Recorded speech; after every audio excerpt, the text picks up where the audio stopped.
Hello everyone, welcome to my channel. I hope everyone is enjoying their day. Please subscribe and like the video before continuing. The Young and the Restless spoilers, Victor drops Audra and targets Kane.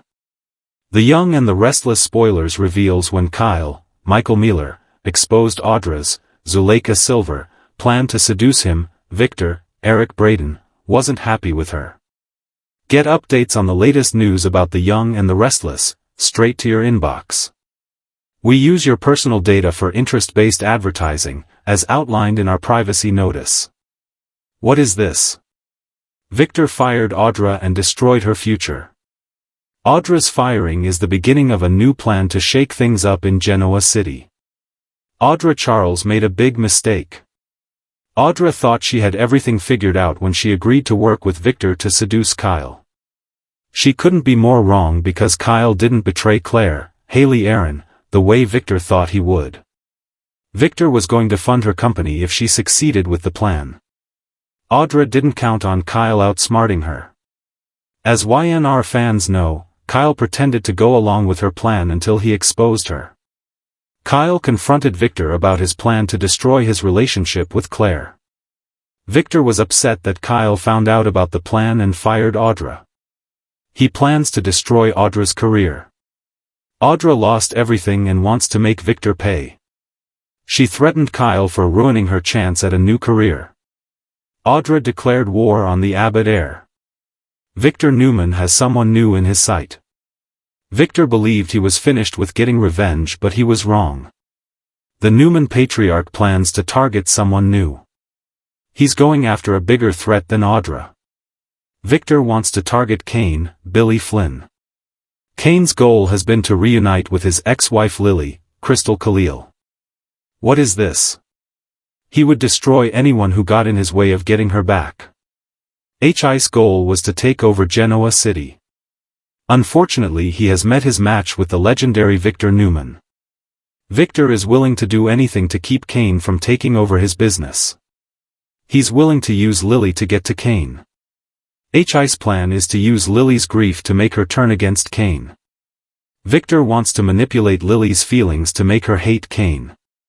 Exploiting Lily's feelings is the best way to get Kane to back down from stealing Chancellor. Will Lily fall for Victor's manipulations? Lily is no stranger to Victor's manipulations. Unfortunately, Victor knows what buttons to press to get what he wants. Victor makes a deal that surprises everyone. Does his deal involve teaming up with Lily? Lily wants revenge because of Damien's, Jermaine Rivers, death.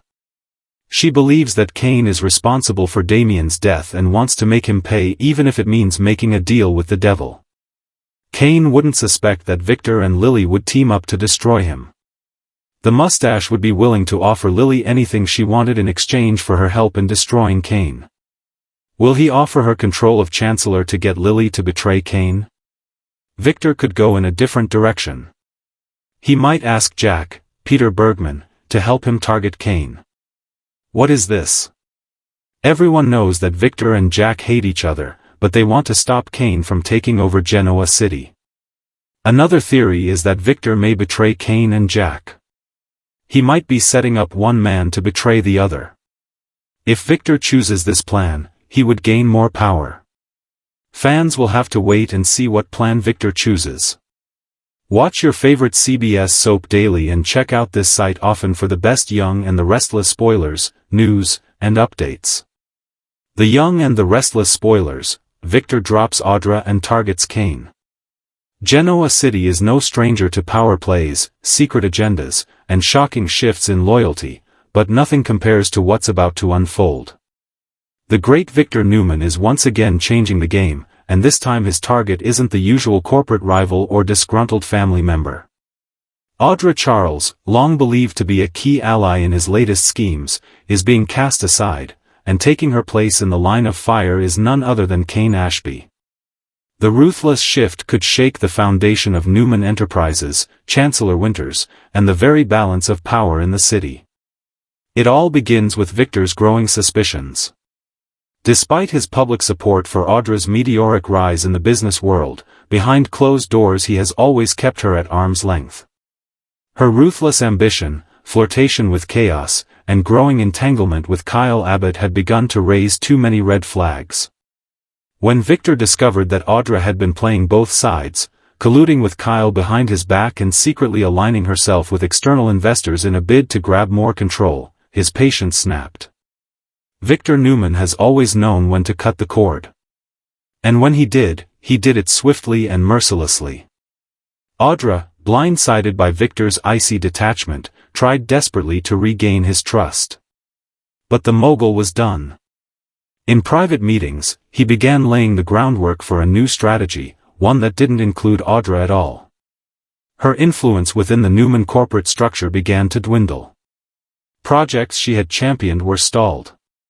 Key players suddenly stopped returning her calls. And then came the quiet but fatal move. Victor instructed his legal team to begin drafting terms to sever all business ties with Audra Charles.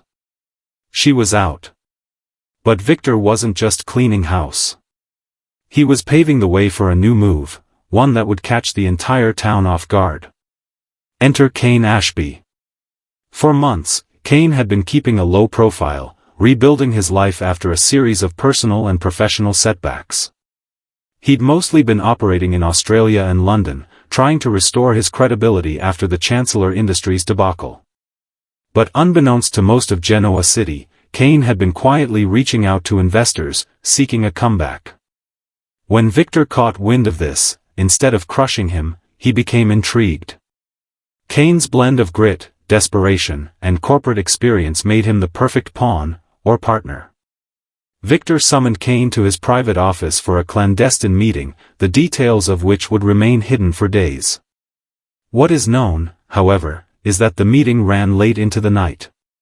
Kane exited with a glint in his eye, and a confidential document in his briefcase. Sources close to the Newman camp report that Victor has offered Kane a chance at redemption, but with a catch: he must take Audra down. Kane, sensing an opportunity to get back in the game, agreed. The plan is elaborate and cutthroat. Using a new business shell created under the radar, Kane will launch a surprise takeover bid of Audra's latest venture, an emerging digital media conglomerate she was building to rival Newman Media.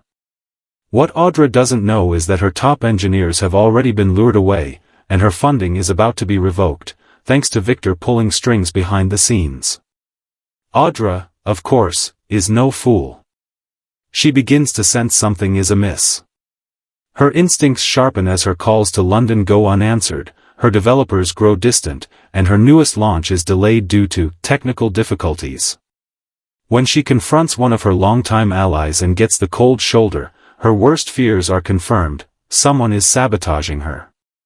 But even Audra is shocked when she learns the truth. It isn't just Victor. It's Kane. Her jaw drops when she receives an anonymous email containing a screenshot of a business license filed under a false name, one she immediately traces back to Kane Ashby. The betrayal stings deeply. Audra had once flirted with Kane during a business retreat months ago, though nothing serious developed. Now, that fleeting connection is twisted into a knife in her back.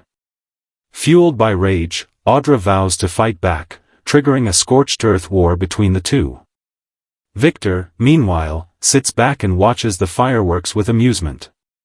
Every move Audra makes, he anticipates. Every counterattack she plans, Kane is prepared for. It's a chess game, and Victor believes he's several moves ahead. But Kane isn't entirely comfortable with the arrangement. Though he's enjoying the adrenaline of being back in the high-stakes world of business, he begins to question Victor's endgame. Is this really about Audra, or is Victor using Kane as a disposable tool in a much larger plot? As doubts grow, Kane starts digging. He hires his own investigator to look into Victor's recent dealings and uncovers a disturbing truth: Victor may not be targeting Audra because of her betrayal, but to cover up one of his own. Apparently, Victor had once backed a covert acquisition in Europe that went south, and Audra, thanks to her relationship with Kyle, had stumbled upon evidence that could expose him. The revelation shifts everything. Kane realizes he's been a pawn all along.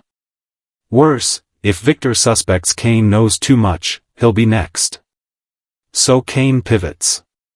Instead of continuing his assault on Audra, he reaches out to her in secret. The meeting is tense, hostile even, but eventually both realize they've been manipulated by the same man. What begins as an uneasy truce slowly transforms into a dangerous alliance. Kane and Audra join forces to take Victor down. Together, they begin leaking damaging information to the press, documents, emails, and whistleblower statements, slowly chipping away at Victor's carefully curated image. They target his overseas holdings, raise questions about his influence over the Newman board, and start sowing doubt among his allies. Victor, however, is no stranger to war. He retaliates with full force. He has Kane's accounts frozen. He threatens Audra's family back in London. And just when they think they've found a key ally in Victoria, she double-crosses them, tipping Victor off to their next move. The war escalates into a full-blown corporate and personal nightmare. Lawsuits fly. Old enemies resurface. Even Jack Abbott, smelling blood in the water, begins circling, wondering how he can use this chaos to pry Newman assets away. Meanwhile, Lily Winters finds herself dragged into the mess. Torn between her history with Kane and her position at Chancellor Winters, she's forced to make a decision that could destroy her career. Daniel, too, gets caught in the crossfire when his gaming company, secretly backed by Victor, comes under audit. The chaos is breathtaking, but Victor, ever the tactician, prepares his final move. He calls a press conference. With the entire business world watching, Victor announces he is stepping down from active leadership of Newman Enterprises. Gasps ripple through the room. But then he names his successor, someone completely unexpected. Nick Newman. Nick, long detached from the day-to-day dealings of Newman, is equally stunned. But Victor isn't done. He then turns to the cameras and issues a warning. To those who thought they could dismantle the legacy I built, you'll find the throne vacant, but the castle fortified. The message is clear. He may be stepping back, but the war is far from over. As Audra and Kane regroup, trying to make sense of the shifting ground, they realize the true battle has only just begun. Victor may have ceded power, but he still holds influence, and he never forgets betrayal. The question remains, can Audra and Kane survive the storm they helped create? Or will Victor's final move be the one that crushes them both? Stay tuned, because in Genoa City, even when the king steps aside, the game never ends. Audra Charles made a big mistake. In the high-stakes world of the young and the restless, where power, ambition, and betrayal intertwine at every turn, one misstep can send even the most cunning player crashing down. Audra Charles, long celebrated for her intelligence, charm, and calculated rise through the corporate ranks, has just made the biggest mistake of her career, and possibly her life. A mistake so grave, it's reverberating through Newman Enterprises, shattering alliances, and putting a massive target on her back. Audra Charles always knew how to walk the line. Whether she was maneuvering through cutthroat boardroom politics or seducing allies to gain information, she played every card with precision. For months, she seemed untouchable. Victor Newman had given her his stamp of approval, she had Kyle Abbott wrapped around her finger, and she was building a formidable business legacy all her own. But behind the glamorous surface, Audra's thirst for power was growing uncontrollable. And in her desire to take the next step in her career, beyond being someone's protege or romantic interest, she made one catastrophic move. She underestimated Victor Newman. It began quietly.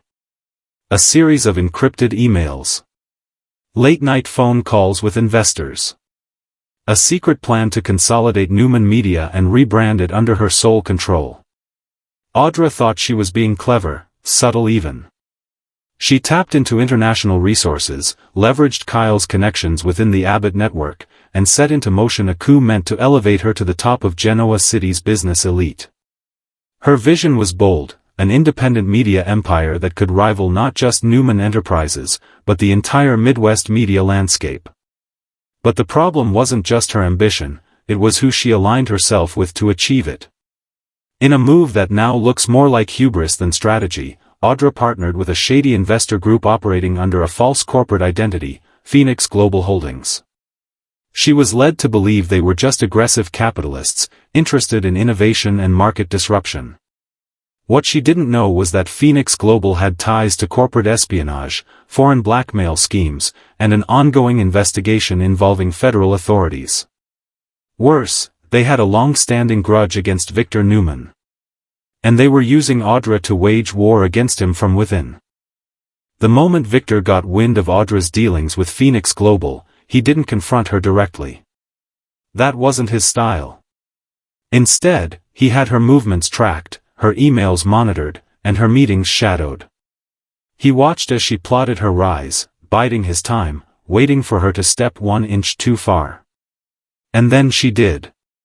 Audra attempted to reroute funds from Newman Media into a private holding account connected to her new venture, a bold play that might have gone unnoticed if Victor hadn't already planted one of his most trusted operatives inside her inner circle. Within hours, Victor had all the evidence he needed. And instead of calling the police, he made it personal. He summoned Audra to the Newman ranch under the guise of a routine strategy session. She arrived confident, carrying a folder with her proposed media rebranding. But when she entered the room, she found not just Victor, but Victoria, Nikki, and Adam, all seated in stony silence. The atmosphere was ice cold. Victor wasted no time. He laid out her betrayal in exacting detail. Every email. Every transfer. Every meeting. Audra's blood drained from her face as she realized how completely she'd been caught. Victor's voice didn't rise, but every word cut like a blade. "You think you can outplay me?" he said. "You forget, Miss Charles, I built this town. I've buried people for less than what you've done." Audra tried to explain. She claimed she was protecting Newman Media from external threats, that Phoenix Global had manipulated her. But her pleas fell on deaf ears. Victor was done. She was fired on the spot. Her access was revoked. Security escorted her from the premises within the hour. But that wasn't all. Victor made a few calls. By the end of the day, every major investor Audra had been courting pulled out of her venture. The Phoenix Global deal collapsed. The company's name hit financial news cycles across the country, branded as fraudulent thanks to a leak Victor arranged. And by nightfall, Audra's personal assets were frozen pending legal review. But perhaps the most devastating fallout wasn't corporate, it was personal. Kyle Abbott, who had fallen hard for Audra despite their twisted relationship history, confronted her at her apartment. He'd heard rumors of what she had done but didn't want to believe it. When she admitted the truth, trying to explain that it was just business, Kyle walked out without saying a word. Their relationship, already fragile, was finished. Losing Kyle was one thing. Losing her allies was another. Even Tucker McCall, once her occasional confidant, distanced himself. No one wanted to be associated with a woman who tried to sabotage Victor Newman. Alone, shamed, and now under investigation by the SEC for her role in the Phoenix Global scandal, Audra Charles began to spiral. Genoa City, once her playground, had become a battlefield with her in the center. Reporters stalked her every move. Business partners filed lawsuits. The glamorous events she once dazzled at now refused her entry. But Audra wasn't finished yet. From the shadows, she began to plot her redemption. She retained a high-powered legal team, determined to clear her name. She started documenting her own version of events, emails, voice recordings, anything that could paint her as a pawn, not a traitor. And most shockingly, she reached out to an unlikely ally, Jack Abbott. Jack, no fan of Victor's cutthroat style, agreed to hear her out. In a secret meeting at the Abbott estate, Audra laid out what she knew about Newman Enterprises' darkest secrets, covert acquisitions, foreign deals, and even personal vendettas carried out under the corporate banner. Jack, ever the tactician himself, saw the potential. He didn't trust Audra, but he didn't have to. He just had to use her. Meanwhile, Victor wasn't done tightening the noose. He began whispering in the ears of lawmakers and business leaders, pushing for formal charges to be filed. Audra's name appeared on a government watch list. She was barred from travel. Her accounts remained locked. But Victor underestimated one thing: her resilience. Audra knew she couldn't defeat him head-on. But she could erode the foundation he stood on. She began leaking insider information to journalists. Whistleblower reports. Confidential contracts. Redacted communications between Newman subsidiaries and controversial foreign firms. Within weeks, Newman Enterprises was suddenly the subject of unwanted press attention and public inquiry. Victor, furious, accused Adam of betrayal, then suspected Victoria of weakness. The Newman family began to fracture from the pressure. Shareholders demanded answers. Legal costs mounted. And in the middle of it all was Audra, cut off, but not silenced. Her final move was her boldest yet.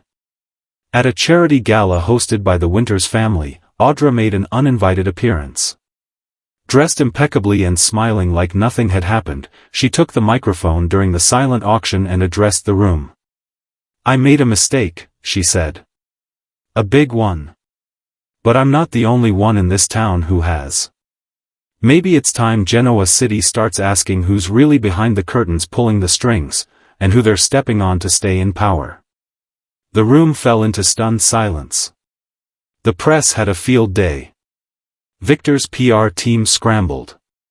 Newman Enterprises stock dipped for the first time in years. Audra Charles had fallen, but she wasn't out. Her mistake cost her everything. But in the rubble, she found something more dangerous than power: purpose. The war is far from over. And Victor Newman may have finally met his match. Victor Newman has someone new in his sight. In Genoa City, the winds of power are constantly shifting, and few navigate those changes better than Victor Newman. Ruthless, intelligent, and always 10 steps ahead, Victor has maintained his throne as the most feared and respected titan in town. But when someone new catches his attention, someone with potential, ambition, and just enough mystery to make them dangerous, it sends shockwaves through every corridor of power. Victor Newman has someone new in his sight. And this time, it's not just about business. It's about legacy, dominance, and retribution. For weeks, murmurs circulated throughout Newman Enterprises. Closed-door meetings. Sudden pauses in projects. Victor was quiet, but not idle. The fallout from his betrayal by Audra Charles still lingered. Though Victor had swiftly dismantled her attempt to rise above him and aligned others to bury her influence, the betrayal stung deeper than he let on. Audra wasn't just a rogue executive, she was a symbol of a bigger problem. The new generation of power players were no longer afraid of Victor. They saw his age and influence as outdated, something to manipulate rather than respect. That narrative was unacceptable. Victor realized he didn't just need loyal soldiers, he needed someone who could carry the weight of his legacy into the future. Someone smart. Hungry. But malleable. And that's when his focus shifted to someone no one expected. Damien Marks. To outsiders, Damien appeared to be just another ambitious young executive making waves at Chancellor Winters. Recently recruited from a European tech firm, Damien had already impressed with his innovation, decisiveness, and raw charm.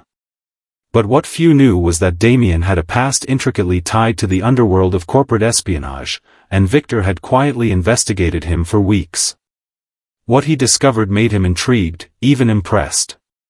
Damien wasn't just talented. He was fearless.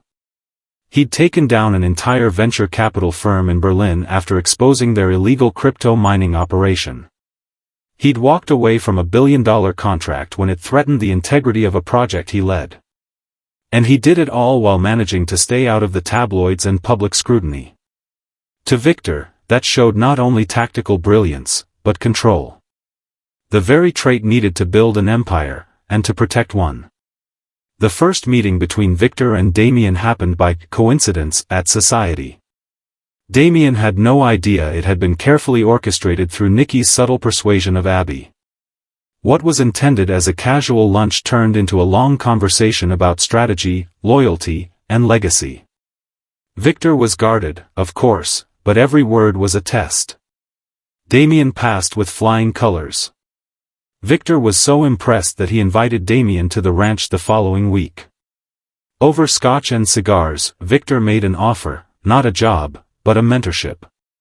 Damien, aware of the magnitude of what was being presented, accepted with cautious enthusiasm. But not everyone in Victor's circle was on board. Adam was immediately suspicious. He had worked hard to regain his father's trust after years of betrayal and resentment. Seeing Victor invest time in a relative stranger sent his insecurities spiraling. Adam confronted his father, only to be met with icy resolve. "I don't wait for people to prove they deserve power," Victor said.